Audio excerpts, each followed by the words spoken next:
É impossível falar da linha do tempo, da legislação de segurança de barragens, sem falar nos episódios que antecederam a sua criação. Internacionalmente, a história revela alguns dos principais acidentes, como o de San Francisco, em 1928, causando cerca de 450 vítimas, Vaion, em 1963, com fatalidade de mais de 2.000 pessoas, Triton, com 11 pessoas fatalmente vitimadas, além de outros menos ou mais importantes. Já o Brasil, infelizmente, contribuiu significativamente para essa triste estatística. Verifica-se nos últimos anos uma série de acontecimentos que marcam a história e, consequentemente, a necessidade de uma política cada vez mais rígida. Podemos destacar as rupturas da barragem da Pampulha, em 1954, barragem Euclides da Cunha, em 77, da mineração Rio Verde, em Macacos, Nova Lima, em 2001, barragem de Camará, em 2004, barragem de Cataguases, Rio Pomba, em Miraí, mineração Herculano, em 2012 e, mais recentemente, a barragem de Fundão, em Mariana, em 2015, com 19 pessoas vitimadas, e, por fim, a barragem B1 da Vale, em Brumadinho, em 2019, com 270 vítimas. Basta citar tantos acontecimentos para percebermos o quanto é necessária a implementação de uma política rígida que traga sobremaneira segurança a todos os envolvidos. É neste horizonte que, em 2010, especificamente em 20 de setembro, é publicada a Lei Federal 12.334, que estabelece a Política Nacional de Segurança de Barragens, destinadas à acumulação de água para quaisquer usos, à disposição final ou temporária de rejeitos e à acumulação de resíduos industriais, criando, na ocasião, um Sistema Nacional de Informações sobre Segurança de Barragens, famoso SNISB. Até então, não havia indicação direta de responsabilidades em âmbito nacional pela fiscalização de segurança das barragens para os diversos usos. Diante dessa situação, são imputadas à ANA, ANEEL, DNPM, atual ANM, e aos órgãos ambientais as obrigações como autoridades de poder público responsáveis pelas ações de fiscalização da segurança de barragem de acordo com as suas competências. Esta lei, que também define já, com alterações da 14.066 de 2020, a figura do empreendedor como sendo a pessoa física ou jurídica que detém outorga, licença, registro, concessão, autorização ou outro ato que lhe confira direito de operação da barragem e do respectivo reservatório, ou subsidiariamente aquele com direito real sobre as terras onde a barragem se localize, se não houver quem os explore oficialmente. Portanto, resumindo, a responsabilidade pela segurança de uma dada barragem é do empreendedor. Além dessas e outras definições, a 12.334 apresenta critérios de inclusão na referida política, sendo estruturas com altura do maciço contada do ponto mais baixo da fundação à crista, maior ou igual a 15 metros, capacidade total do reservatório maior ou igual a 3 milhões de metros cúbicos, reservatório que contenha resíduos perigosos conforme normas técnicas aplicáveis, categoria de dano potencial associado, médio ou alto, em termos econômicos, sociais, ambientais ou de perdas de vidas humanas, conforme está definido lá no artigo 7º. E, por fim, de acordo com a alteração estabelecida pela 14.066, categoria de risco alto, a critério do órgão fiscalizador, conforme definido no artigo 7º desta lei. Dentre diversas definições e obrigações, o parágrafo 2º do artigo 16 da 12.334 estabeleceu que os órgãos fiscalizadores teriam até 2 anos após a implantação da Política Nacional de Segurança de Barragem para implantarem a forma de cadastro das barragens de suas competências.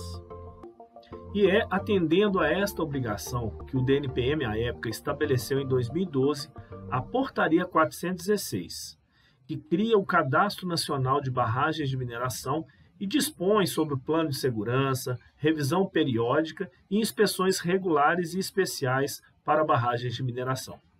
Nesta época, as empresas deveriam anualmente repassar as informações relacionadas às condições das estruturas.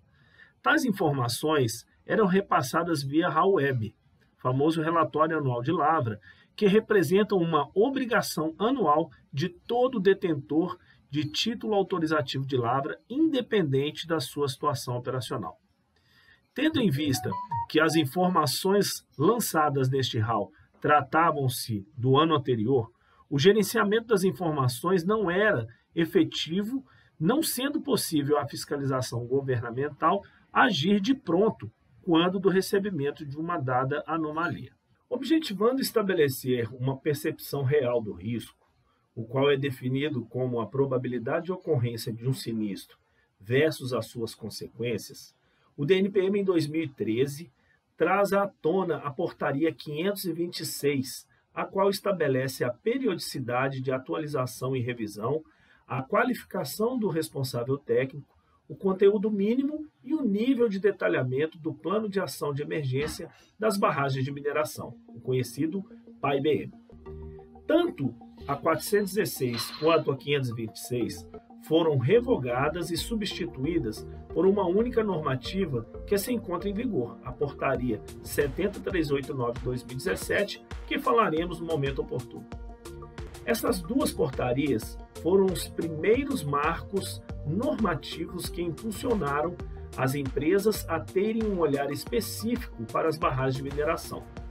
Com essas obrigações, as empresas titulares de processos minerários passaram a contratar equipe própria para a gestão dessas estruturas, implementação de programas de acompanhamento e monitoramento mais efetivo e operacional, porém ainda incipientes. Mesmo com tantos esforços, infelizmente, em 10 de setembro de 2014, a barragem da mineração Herculano colapsou, ficando a sua mancha de inundação restrita ao site da empresa, porém ocasionando 3 fatalidades. No ano seguinte, ocorreu o rompimento de fundão em 5 de novembro de 2015, com grande impacto ambiental do ponto de vista de deslocamento da pluma de rejeitos em nível interestadual, percorrendo através do Rio Doce, parte do estado de Minas e do estado do Espírito Santo, chegando até o Atlântico. Nesta tragédia, foram contabilizadas 19 mortes. A partir de então, foi necessária a adoção de novas implementações normativas, tanto do ponto de vista de gerenciamento empresarial das estruturas, quanto de gerenciamento fiscalizatório. Neste horizonte, em 21 de janeiro de 2016, o CISEMA estabelece a Lei 21.972 de 2016, que dispõe pela primeira vez a imposição da obrigatoriedade de implementação de sistemas de alertas sonoros. Tal preocupação se deu quando da verificação do rompimento de fundão, que graças à distância entre a barragem e o distrito de Bento Rodrigues, não houve uma tragédia maior. Tendo em vista que tanto o rompimento da barragem de Herculano quanto da Samarco ocorreram pelo modo de ruptura por liquefação, em 2 de maio de 2016 é também implementado pelo CISEMA a contratação de auditoria técnica extraordinária para verificação das condições de segurança das estruturas auteadas pelo método amontante, principalmente no que se refere à susceptibilidade à liquefação e os fatores de segurança para as condições de pico e pós-pico. Na sequência, essa lei é regulamentada em 6/5 de 2016 pela Resolução 2372 de 2016, a qual determina a auditoria externa, conforme citado anteriormente. O governo federal, através do antigo DNPM, atual Agência Nacional de Mineração, publicou a sua Portaria 70389 de 2017 em 17 de maio do mesmo ano. Esta portaria foi uma inovação regulatória, a qual, além de revogar a 416 e a 526, traz consigo evoluções importantíssimas, como a criação do Sistema Integrado de Gestão de Barragens de Mineração, o conhecido SIG-BM. Com este novo sistema, as informações passam a ser atualizadas quase que em tempo real, o que condiciona a uma melhor gestão fiscalizatória. A 70389 encontra-se em vigor com diversas mudanças implementadas nos períodos que sucederam a sua publicação. Quando da implementação deste novo sistema, houve muita dúvida sobre a sua eficácia, seja do ponto de vista de repasse das informações, seja da sua operacionalidade. Hoje, o SIG-BM passou a ser rotina no cotidiano das empresas que possuem barragens de mineração. Podemos destacar algumas importantes implementações desta portaria. Obrigatoriedade de câmera de vídeo monitoramento para certas estruturas, o que permitiu que pudéssemos conhecer como é o rompimento de uma barragem pelo modo de ruptura por liquefação, como é o caso lá de Brumadinho. Sistemas de monitoramento em tempo real, repasse das informações em tempo real, obrigatoriedade de declarações de condição de estabilidade em forma semestral, periodicidade da revisão periódica vinculada ao dano potencial associado, dentre diversas outras melhorias de suma importância. Em 29 de novembro de 2018, é publicada a Deliberação Normativa COPAN 228 de 2018, que praticamente 2 meses antes do rompimento da barragem Brumadinho, já estabelecia critérios para a obtenção de licenças para reaproveitamento de rejeitos. No início da tarde do dia 25 de janeiro de 2019, data que nenhum de nós poderá esquecer, acontece o rompimento da barragem B1 em Brumadinho, causando 270 fatalidades, a maioria localizadas no site da empresa. Essa tragédia trouxe à tona novos pensamentos e questionamentos que motivaram a implementação de critérios ainda mais rigorosos. Em Minas Gerais, verifica-se a Resolução Conjunta SEMAD-FEAM 2762 de 2019, que trata sobre a suspensão na análise dos processos de regularização ambiental em curso relativo à disposição em barragens, independentemente do método construtivo. Tal iniciativa foi motivada, obviamente, por conta do rompimento de 25 de janeiro.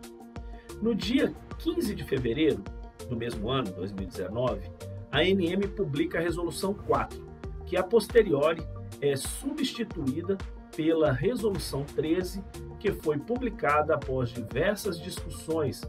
via consulta pública em 12 de 8 de 2019.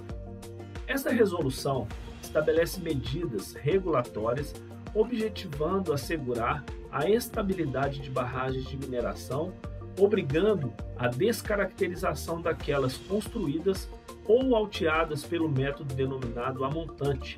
ou por método declarado como desconhecido, além de outras providências vigentes. Além dessas obrigatoriedades, são estabelecidos prazos vinculados aos processos de descaracterização e de melhoria das condições das estruturas, incluindo a obrigatoriedade de retirada de qualquer instalação administrativa localizada nas AS. Entre as resoluções ANM 4 e 13 de 2019, temos a Resolução SEMAD-FEAM 2789 de 2019, que dispensa a entrega de declaração de condição de estabilidade do mês de março, substituindo para entregas obrigatórias semestrais através das auditorias extraordinárias. Em 18 de maio de 2020, a ANM publica a Resolução 32, que altera alguns artigos importantes da Portaria 70389 de 2017, tendo destaque a definição de barragens descaracterizadas, incluindo as 4 fases para a conclusão de uma dada descaracterização, implementação de considerações mínimas para a construção do estudo de dam break, tendo como produto um mapa de inundação com parâmetros de input mais técnicos, além dos aspectos relativos a sistema de monitoramento automatizado de instrumentação, adequado à complexidade da estrutura, com acompanhamento em tempo real e período integral. Obrigatoriedade em executar previamente a revisão periódica de segurança de barragem para os casos de retomada de barragens de mineração por processo de reaproveitamento de rejeitos ou no caso de remoção dos rejeitos ou sedimentos sob pena de interdição imediata da estrutura. E, por fim, a obrigatoriedade do de acordo da declaração de condição de estabilidade pelo responsável de maior autoridade na hierarquia da empresa responsável pela direção, controle ou administração no âmbito da organização interna da citada empresa. No dia 20 de setembro de 2020, o governo federal publicou a alteração da Política Nacional de Segurança de Barragens, a Lei 12.334 de 2010, através da Lei 14.066 de 2020. Foram diversas alterações, onde podemos destacar a inclusão de mais um critério para enquadramento de uma estrutura de contenção na Política Nacional de Segurança de Barragens, a qual considera como barragens com categoria de risco alto como inclusas, dependendo, obviamente, de critérios estabelecidos pelos órgãos reguladores. Outra mudança importante é a valorização da participação das populações potencialmente atingidas em caso de ruptura nas tão conhecidas audiências públicas para aprovações de licenciamentos de barragens. Obrigação de toda barragem de mineração possuir plano de ação de emergências, valorização dos procedimentos de emergências, implementando diversas obrigatoriedades quando da implantação deste, possibilidade de autuações gradativas, incluindo caducidade de processo minerário até multas no valor de R$1 bilhão, dentre outros aspectos de suma importância. No estado de Minas Gerais, em 6 de novembro de 2020, um dia após o aniversário do rompimento de Fundão, foi publicado o Decreto Estadual 48078 de 2020, o qual destaca-se o aumento da articulação institucional entre os órgãos envolvidos na avaliação do plano emergencial, maior foco em ações preventivas, definição de atribuições claras para cada órgão avaliador do PAI e obrigação dos empreendedores em darem publicidade deste importante documento emergencial. O decreto prevê ainda que as empresas devem apresentar o PAI já adequado às exigências dos órgãos responsáveis quando do requerimento das licenças de operação para barragens. O decreto prevê que os planos de ação de emergências possuam medidas concretas para a proteção de bens ambientais, animais, patrimônio histórico e cultural, além de atividades econômicas como lavouras e criações. Objetivando verificar tais obrigações, serão responsáveis por analisar e aprovar o documento a Secretaria do Estado de Meio Ambiente e Desenvolvimento Sustentável, SEMAD, o Instituto Mineiro de Gestão de Águas, IGAM, o Instituto Estadual de Florestas, IEF, e a Fundação Estadual de Meio Ambiente, FEAM, pelo Sistema Estadual de Meio Ambiente e Recursos Hídricos, SISEM. Além dos órgãos citados, deverão analisar e aprovar o PAI, o Gabinete Militar do Governo e a Controladoria Estadual de Defesa Civil, GMG-SEDEC, o Instituto Estadual do Patrimônio Histórico e Artístico de Minas Gerais, IEFA, e o Instituto Mineiro de Agropecuária, IMA. O plano emergencial deverá conter 5 sessões para atender às exigências de cada um desses órgãos. No final de 2020, especificamente em 29 de dezembro de 2020, a ANM publicou a Resolução 51, que estabelece aos detentores de barragens de mineração a obrigatoriedade de contratação de empresas multidisciplinares para realizar uma avaliação de conformidade e operacionalidade nos planos de ação de emergência de barragens de mineração. Tal avaliação deve partir da análise dos estudos de dam break, passando pelas verificações das rotas de fuga, pontos de encontro e da funcionalidade das sirenes e, por fim, a realização de treinamentos internos e realizações de seminários orientativos e simulados externos. A avaliação citada conduzirá à confecção de um RCO, relatório de conformidade e operacionalidade, e uma DCO, Declaração de Conformidade e Operacionalidade dos PAI-BRs. A Resolução 51 de 2020 tinha como prazo a sua aplicabilidade já em 29 de janeiro de 2021. Porém, dado o curto espaço de tempo para a realização das obrigações impostas, nesta mesma data foi publicada a Resolução 56 de 2021, a qual estabelece como data de entrada em vigor da Resolução 51 o dia 1º de julho de 2021, devendo, para tanto, a primeira DCO, Declaração de Conformidade e Operacionalidade, ser postada no SIG-BM entre 1º de junho de 2022 a 30 de junho de 2022, perfazendo uma constância destas postagens nos anos subsequentes, sempre no mês de junho de cada ano.